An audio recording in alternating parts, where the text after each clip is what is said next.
रक्षा मंत्री राजनाथ सिंह जी ने आज चीन पर सदन में बयान दिया। दो चौंकाने वाली बातें थी। एक, जब इतने संवेदनशील मुद्दे पर रक्षा मंत्री बोल रहे थे तो हमारे देश के प्रधानमंत्री सदन से नादारद थे। आखिर इससे भी ज्यादा जरूरी काम और क्या हो सकता था।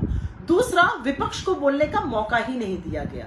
अरे भाई, जितना देश आपका है उतना ही हमारा है और हमें भी अपनी सेना के शौर्य और पराक्रम पे उतना ही भरोसा है जितना आपको है, आपसे ज्यादा ही है।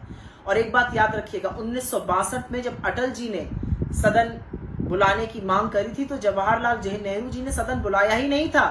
विपक्ष की बात भी सुनी थी, खरी खोटी भी सुनी थी और मुस्तैदी से उनका सामना किया था। आप तो सदन ही छोड़ के भाग गए और विपक्ष को बोलने नहीं दिया गया। खैर, आज के बयान में राजनाथ सिंह जी ने यह बात तो मान ली है कि सदन में उन्होंने ये माना है कि घुसपैठ हुई है। इसका मतलब प्रधानमंत्री जी ने 19 जून को जो बोला था वो सरासर झूठ था।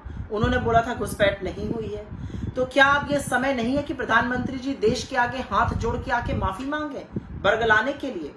दूसरी चीज, राजनाथ सिंह जी ने पता नहीं क्यों अभी भी चीन को आक्रामक, अग्रेसर नहीं घोषित किया है, जबकि चीन ने बार बार इंडिया को अग्रेसर, इंडिया को आक्रामक कहा है। राजनाथ सिंह जी ने देश के सामने आज फिर भी सारे तथ्य नहीं रखे। उन्होंने नहीं बताया कि कितनी ही जमीन है जहां पर चीन ने आधिपत्य जमा लिया है।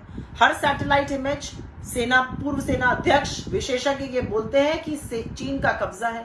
और तो और आज हमारा सरकार से ये दूसरा सवाल फिर से उठता है कि चीन को हमारी सीमा से बाहर फेंकने के लिए आपकी क्या रणनीति है?